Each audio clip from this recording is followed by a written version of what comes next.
ಕಾಂಗ್ರೆಸ್ ಪಕ್ಷಕ್ಕೆ ಕಾಂಗ್ರೆಸ್ ಪಕ್ಷಕ್ಕೆ ಮಾನ್ಯ ಸಿದ್ದರಾಮಯ್ಯ ಸಾಹೇಬರಿಗೆ ಕೆ ಶಿವಕುಮಾರ್ ಸಾಹೇಬರಿಗೆ ಡಾಕ್ಟರ್ ಎಂ ಬಿ ಪಾಟೀಲ್ ಸಾಹೇಬರಿಗೆ ಜಡ್ ಜಮೀರ್ ಅಹಮದ್ ಖಾನ್ ಸಾಹೇಬರಿಗೆ ಕಾಂಗ್ರೆಸ್ ಪಕ್ಷಕ್ಕೆ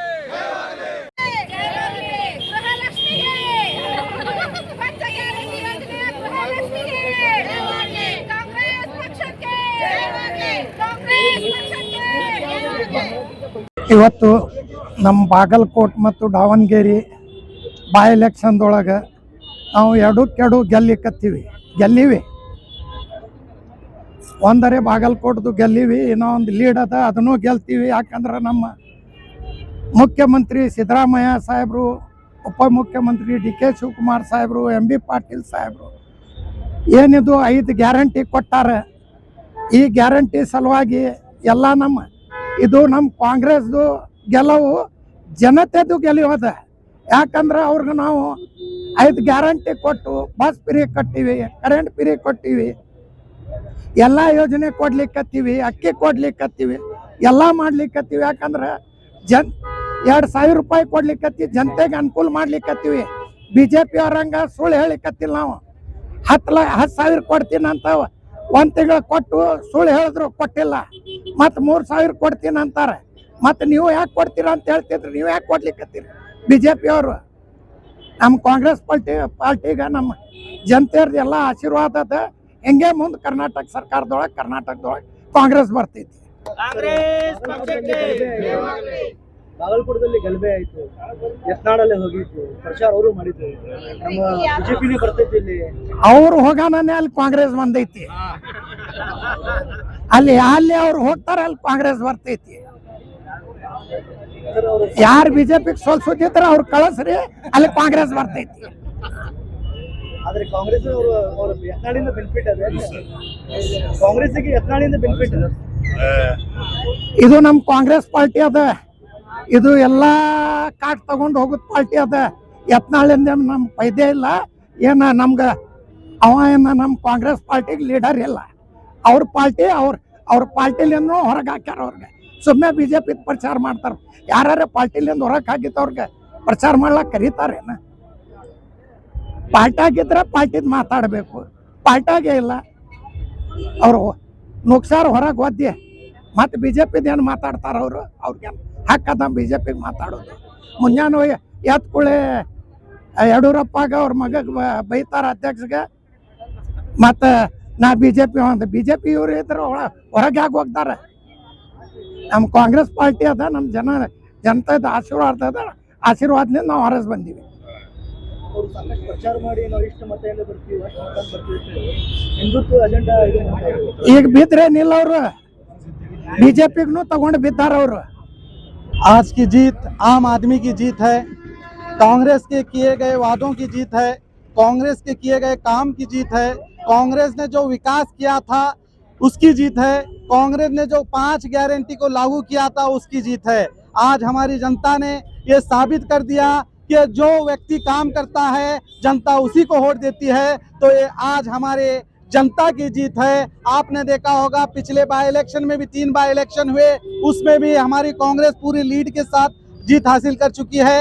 और इस बार भी हम बहुत ही अंतर से जीत हासिल बागलकोट में कर चुके हैं। अब दावणगेरे में भी बहुत जल्दी रिजल्ट आने वाला है, उसकी भी जीत होगी।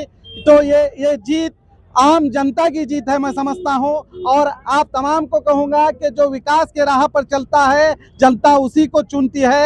आप देख रहे हैं जिस तरह बीजेपी यहाँ से खात्मा होने की चांसेस बरकरार दिखाई दे रहे हैं। 2028 में मैं कहूँगा कि पूरी तरह से बीजेपी का खात्मा होगा, जो सिर्फ झूठे वादे कर लोगों को हिंदू मुसलमान के नाम पर बांटने की जो गंदी सियासत करती थी, आज हमारी जनता, बागलकोट की जनता ने, दावणगेरे की जनता ने बता दिया कि धर्म की राजनीति नहीं चलेगी, अब सिर्फ चलेगी तो विकास की राजनीति चलेगी।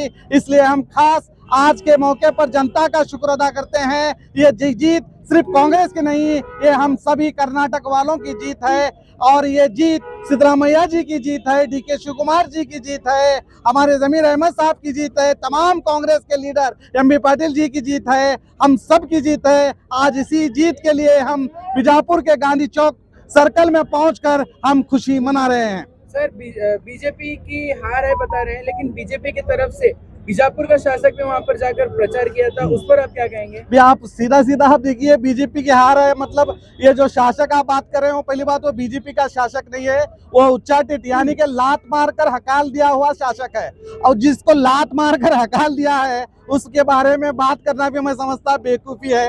वो दीवाना है, और दीवाना जिसे बुलाया भी नहीं जाता वो दीवानगी की तरह जा रहा है। और उससे मैं समझता हूं कि यही लोग जो हिंदू मुस्लिम की गंदी सियासत करते हैं, इसी का फायदा हमारे कांग्रेस पार्टी को हुआ है। और सबसे बढ़कर विकास, जो कांग्रेस पार्टी ने विकास किया है, जो 5 गारंटी लागू किया गया है, यही जो बसनगौड़ा पाटिल आप बात कर रहे हैं, ये कह रहा था कि ये स्कीम 1 साल भी नहीं चलेगी, तो मैं आपको बता दूं ये 3 साल से स्कीम बाकायदा चल रही है और आने वाले 2 साल तक भी चलती रहेगी। ये भौंकने वाले कुत्ते हैं, ये भौंकते ही रहेंगे।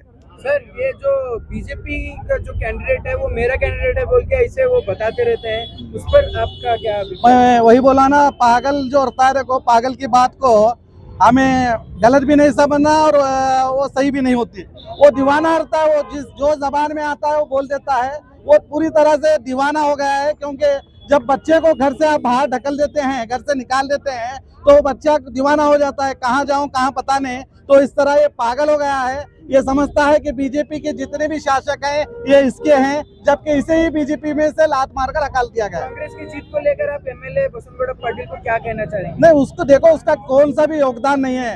वो उसको मैं ये बोलूंगा कि 2028 में अगर दम रहा तो बीजापुर से खुद जीत के बता, तो दूसरे जगह जाकर क्या जीतेगा, जिताएगा।